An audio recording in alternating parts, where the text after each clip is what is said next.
Ladies and gentlemen, welcome back to the other side of the corner and welcome to your latest Chelsea transfer news. Things are popping off and the right players once again are being targeted. This is what I've been really enjoying over this transfer window. The right players getting targeted, the right players are leaving. I know couple of the links that we have can be a little bit suspicious in the likes of Garnacho. We're going to talk about that, but predominantly the right type of players are being looked at. So we've got news in regards to a Crystal player star man. We're going to talk about that. We've got news in regards to Nicolas Jackson. Things seem to be moving very, very rapidly in Nicolas Jackson's space, not in terms of offers or anything like that, but interest for him is rapidly moving. We've got news in regards to Garnacho again, Nkunku, and lots, Morgan Rogers as well. So plenty happening. There could be a bit of a domino effect with maybe Man United, Aston Villa, and Chelsea. So lots popping off. Ladies and gentlemen, we're going to start things off from here.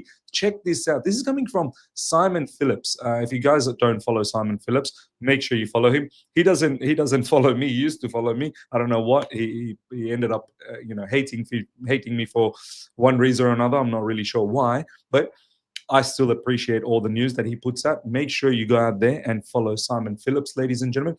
New article, and he is quite credible when it comes to inside knowledge about Chelsea ins and outs and whatnot. He is quite credible, and he gets his sources, whoever it is, gives him proper news. Now, this is what he's saying: exclusive. Chelsea hold new talks with agents of Crystal Palace star man. Who could that be? Who could that?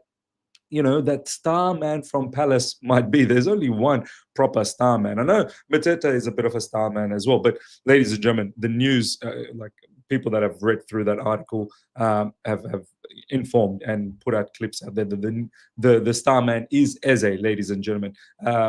Look, Eze is a fantastic player. There's no doubt about that. He's heavily linked with Arsenal, and apparently he has given the green light to join Arsenal. They haven't started club to club. I think so far Arsenal have spoken to Eze directly, but we have started to make new contacts. We've started to hold talks with his agents. Now, whether this materializes to something down the track, we don't know. We shall see this space.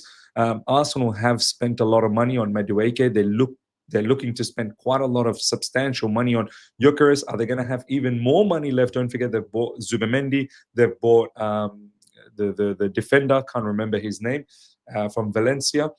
They've bought another midfielder, Nordgaard, and they've spent a lot of money, and they're still looking to add perhaps another winger or maybe Eze. So are they going to have all the funds available to go for Eze? Now, from our perspective, I like this. I like it a lot. I'll tell you why. This is the type of player that fits exactly what we want to do. He can play inside forward. So the formation, the style that we're playing right now with Enzo Maresca, the style that we've seen in the Club World Cup, Eze could play in the inside forwards. He can play out wide. He can potentially even play up front as a false nine, what João Pedro does. So we are going for players that are versatile in multiple positions, and Eze definitely will give us that. On top of that, Eze set piece taking as well. Overall, his technicality, he's got the physicality, Premier League proven as well, shooting technique, playmaking technique, the lot. Eze is, I would love it. We are looking for another attacker. We're going to get rid of João Felix. We're going to get rid, probably most likely going to get rid of Nkunku. He could potentially stay, and that would mean we don't get another new attacker. But if Nkunku goes as well, João Felix, Nicolas Jackson's name's getting thrown around. Madueke is already gone. Mudryk definitely is out of the question. Sterling out as well. We could definitely, knowing that we're going to challenge for the Premier League, we're going to challenge in the Champions League. That is the intention. That is the ambition. Ambitions of the right. Shout out to Tupac. I have a feeling we're going to go for another attacker. So we've got no problems, no qualms. If it's Eze is a top player. So watch this space, ladies and gentlemen. How much is it going to be, cost? How much is the salary going to be? All of that will come into, consideration, of course. But this is the player that fits our project bill in terms of age, in terms of the talent, and I feel like he will fit that 150,000 wage bill. So let's watch this space. Where Eze ends up going is at Arsenal. It is quite more advanced with Arsenal as opposed to us.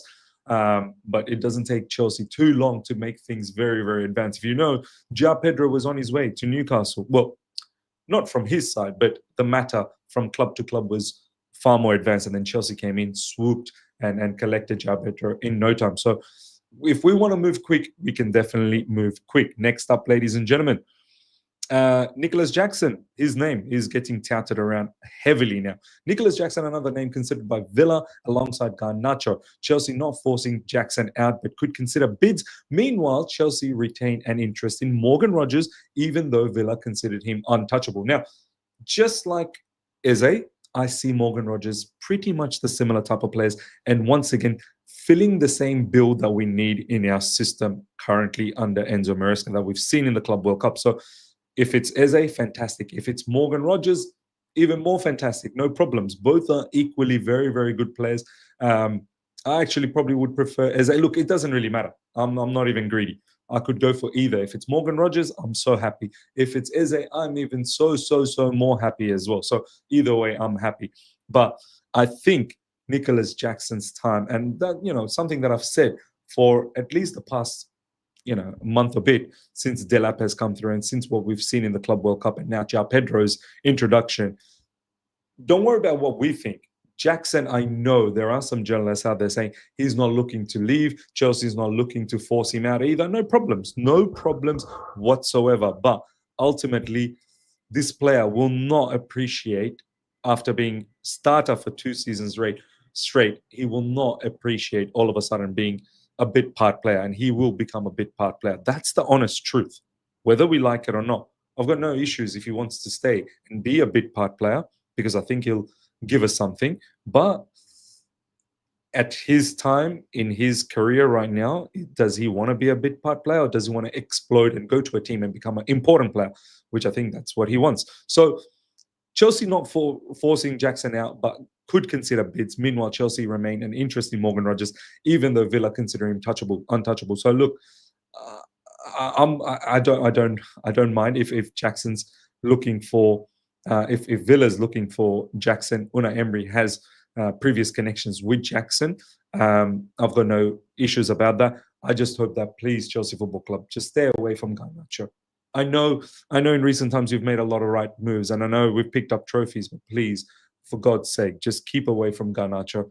I think he's a bad news. If you're going to give Jackson to Aston Villa, let's get Morgan Rogers from them, help them out with PSR, and just forget about Garnacho altogether. Nicolas Jackson is attracting lots of interest from England and European clubs. Fantastic.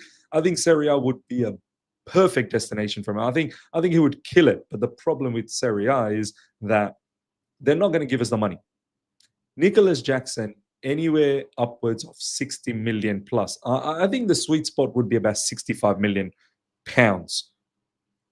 That's not inclusive of add-ons and whatnot. Straight up 65 million pounds. I think that would be the sweet spot.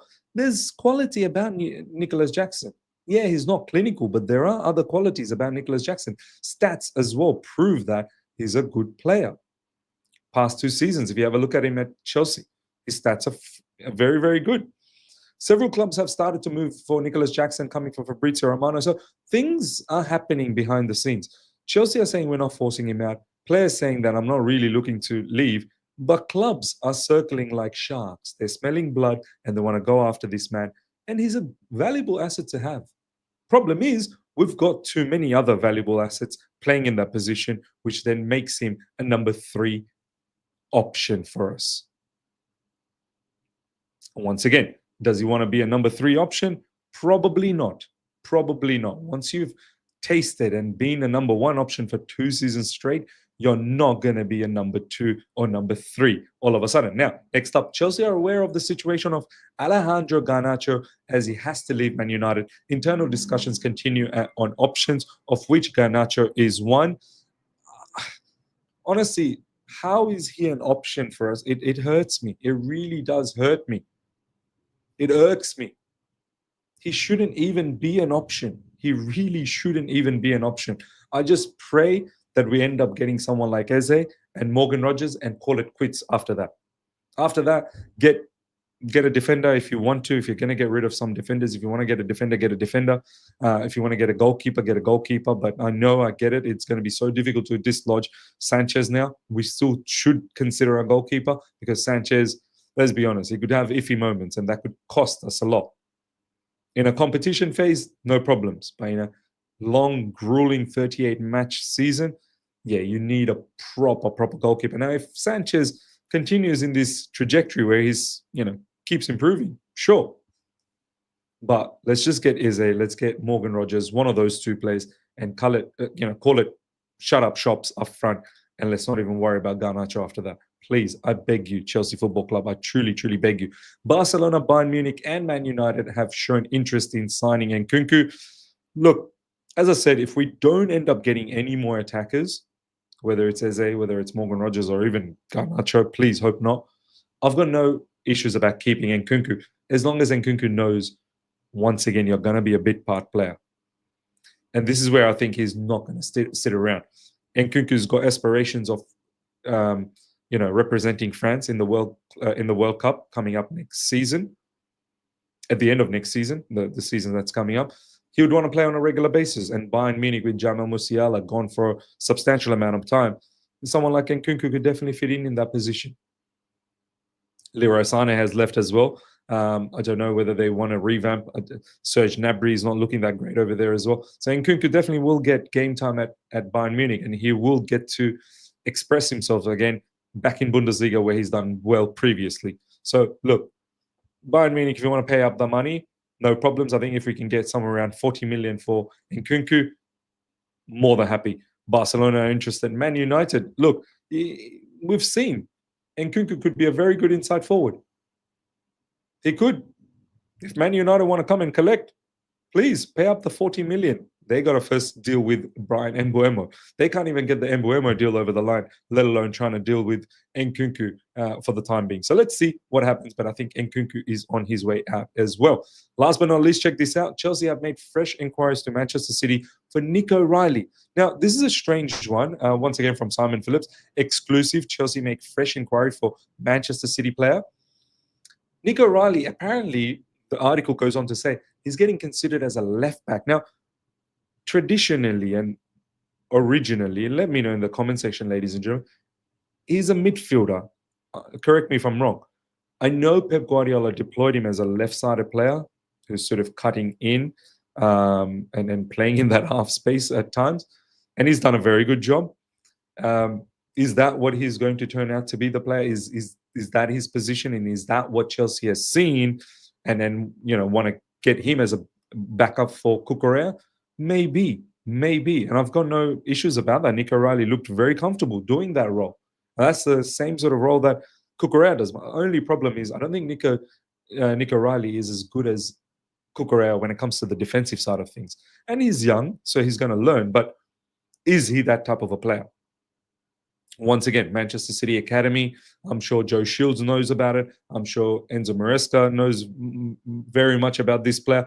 I'm pretty sure a lot of our players that come from ex-City Academy will definitely know about Nico Riley. And we've gone after Nico Riley earlier this year as well. In January, there was massive interest on Nico Riley. So once again, let's watch this space, what happens there. As you can see, source news on Jorel Hato. Hato is probably the one that we need on that left side if you really want to, not worry about this development. Like, we've got a lot of developing players, and I know that is our, that is our primary objective under the project that we have, which is to develop young players. But Jorel Hato is probably the right one to go after. Ladies and gentlemen, let me know your thoughts about everything we spoke about, especially the links with Eze. What do you think about that? Comment below, smash up the like button if you're here for the first time, subscribe, hit the bell notification to stay in touch with all my content. Till next time, take care. See ya. Bye.